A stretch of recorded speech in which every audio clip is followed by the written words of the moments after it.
খুব বেশি বিপদে আছেন, দেয়ালে পিঠ থেকে গেছে, পৃথিবীতে কোনো মানুষের কাছ থেকে সহায়তা পাওয়ার আশা ছেড়ে দিয়েছেন, অসুবিধা নাই। এই তিনটা আমলকে আপনি নিজের জন্য বাধ্যতামূলক করেন, ইনশাআল্লাহ তাআলা হেফাজত করবেন। জীবনে বহুবার আমি আমলটা করে দেখেছি, কঠিন কঠিন বিপদে আল্লাহ তাআলা কিভাবে উদ্ধার করেছেন আমি নিজে অবাক হয়ে গেছি, সারপ্রাইজড হয়ে গেছি। কোন বিপদে পড়লে দোয়া ইউনুস খতম করে দোয়া করা যাবে কিনা? ভাই, দোয়া ইউনুস এটা যে কোনো বিপদে পড়াটা হাদিস এবং কোরআন উভয়টি দ্বারা প্রমাণিত। কোরআনে কারীমে আল্লাহ রাব্বুল আলামিন বলেছেন যে ওয়া কাযালিকা নুনজিল মুমিনিন।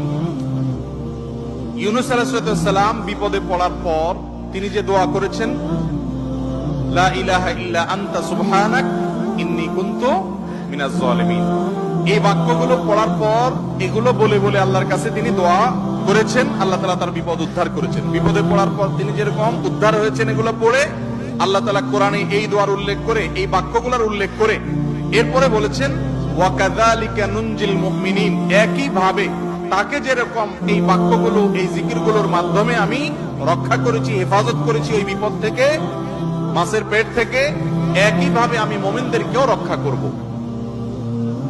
নবী করিম সাল্লাল্লাহু আলাইহি সাল্লাম বলেছেন যে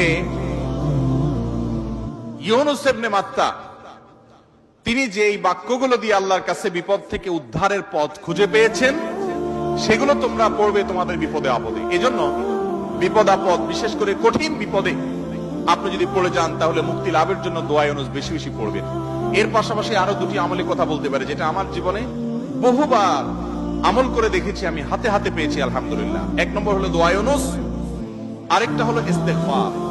এটাও হাদিসে আসছে, নবী করিম সাল্লাল্লাহু আলাইহি ওয়াসাল্লাম বলেছেন মান লাজিমাল ইস্তেগফার, যে ব্যক্তি ইস্তেগফারকে লাজিম বানায় নেয়। লাজিম বানায় মানে কি? মানে পড়তেই থাকে, থামে না। টয়লেটে গেছে তখন শুধু বন্ধ, খাচ্ছে তখন শুধু বন্ধ, ঘুমাচ্ছে তখন শুধু বন্ধ, আর সারাক্ষণ পড়তেই থাকে ইস্তেগফার। আস্তাগফিরুল্লাহ ওয়া আতুবু ইলাইহি, সাইয়্যিদুল ইস্তেগফার বা যে কোনো ইস্তেগফার, সবচেয়ে ছোট ইস্তেগফার আস্তাগফিরুল্লাহ আস্তাগফিরুল্লাহ, এটা যে পড়তেই থাকে, নবী করিম সাল্লাল্লাহু আলাইহি ওয়াসাল্লাম বলেছেন তার যে কোনো বিপদ থেকে বের হওয়ার জন্য আল্লাহ তাআলা নিজে পথ দেখায় দেন। এমন ভাবে পথ দেখাবেন সে কল্পনাও করবে না। এবং জীবনে বহুবার আমি আমলটা করে দেখেছি, কঠিন কঠিন বিপদে আল্লাহ তাআলা কিভাবে উদ্ধার করেছেন আমি নিজে অবাক হয়ে গেছি, সারপ্রাইজ হয়ে গেছি। নাম্বার 3, দুরূদ। দুরূদের ক্ষেত্রে হাদিসে একই কথা বলা আছে, যে ব্যক্তি দুরূদ বেশি বেশি পড়বে ওই ব্যক্তির সমস্ত পেরেশানি থেকে মুক্ত হওয়ার জন্য এই দুরূদ যথেষ্ট হয়ে যায়। তাহলে তিনটা আমলের কথা বললাম, দোয়া ইউনুস, লা ইলাহা ইল্লা আনতা সুবহানাকা ইন্নী কুনতু মিনাজ জালিমিন, আরেকটা হলো ইস্তেগফার বেশি বেশি, আরেকটা হলো দুরূদ। খুব বেশি বিপদে আছেন, দেয়ালে পিঠ থেকে গেছে, পৃথিবীতে কোনো মানুষের কাছ থেকে সহায়তা পাওয়ার আশা ছেড়ে দিয়েছেন, অসুবিধা নাই। এই তিনটা আমলকে আপনি নিজের জন্য বাধ্যতামূলক করেন, ইনশাআল্লাহ তাআলা হেফাজত করবেন। তবে দোয়া ইউনুসের আমলের উপকারিতা পাওয়ার জন্য সেটা বিশেষ কোনো সংখ্যক বার পড়তে হবে কিনা, এই ব্যাপারে কোন হাদিস থেকে কোন সংখ্যার, বিশেষ কোন সংখ্যার কথা উল্লেখ নাই। যত বেশি সম্ভব পড়বেন।